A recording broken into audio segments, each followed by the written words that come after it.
নমস্কাৰ হেডলাইনত দৰ্শকসকলক জনাইছো এক গুৰুত্বপূৰ্ণ খবৰ চৰকাৰী চাকৰিৰ ক্ষেত্ৰত নতুন নিৰ্দেশনা জাৰি কৰিছে অসম চৰকাৰে পুলিচ ভেৰিফিকেশ্যন লৈ থাকিব নালাগে কোনো নিৰ্বাচিত প্ৰাৰ্থী আৰু নতুন চাকৰি প্ৰত্যাশীৰ বাবে জাৰি কৰা হৈছে কেইবাটাও নতুন নিয়ম সবিশেষ জনাইছো হেডলাইনত দৰ্শকসকলক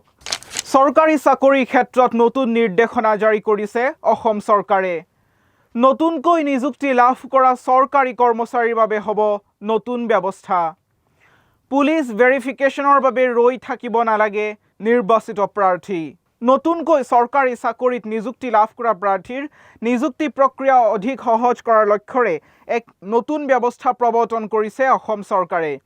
এই ব্যৱস্থাৰ অধীনত পুলিচ ভেৰিফিকেশ্যনৰ সম্পূৰ্ণ হোৱাৰ পূৰ্বে প্ৰাৰ্থীক শপতনামাৰ ভিত্তিত সাময়িকভাৱে দিব পাৰিব নিযুক্তি 14 আগষ্টত কৰ্মচাৰী বিভাগে জাৰি কৰিছে এটা কাৰ্যবাহী আদেশ এই আদেশ অনুসৰি নিৰ্বাচিত প্ৰাৰ্থীয়ে নিজৰ নাগৰিকত্ব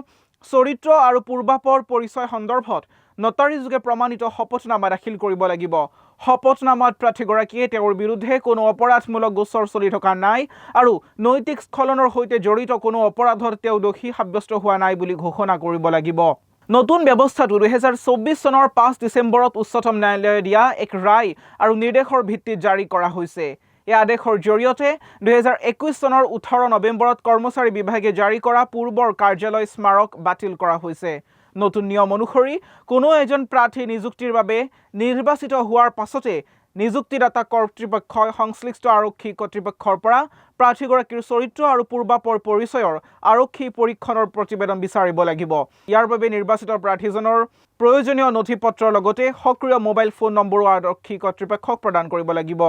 আৰক্ষীয়ে নিযুক্তি তাৰিখৰ পৰা সৰ্বাধিক 6 মাহৰ ভিতৰত এই পৰীক্ষণ প্ৰক্ৰিয়া সম্পূৰ্ণ কৰি আৰক্ষী পৰীক্ষণ প্ৰতিবেদন দাখিল কৰিব লাগিব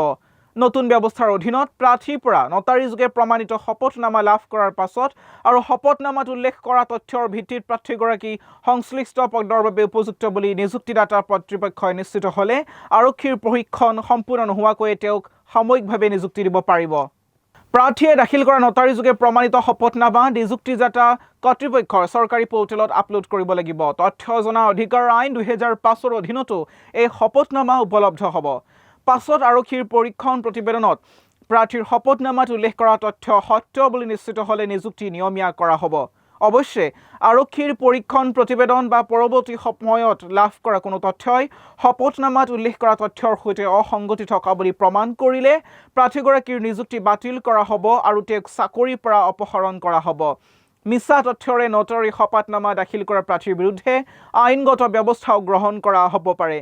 এই নতুন নিৰ্দেশ ৰাজ্য চৰকাৰৰ সেৱাৰ নিযুক্তিৰ লগতে ৰাজ্য চৰকাৰৰ অধীনস্থ চৰকাৰী প্ৰতিষ্ঠান স্থানীয় আৰু স্বায়ত্তশাসিত সংস্থা তথা সংগঠনৰ নিযুক্তিৰ ক্ষেত্ৰতো নিৰ্দেশত উল্লেখ কৰা পৰিসৰৰ ভিতৰত প্ৰযোজ্য হ'ব বুলি চৰকাৰী আদেশটোত কোৱা হৈছে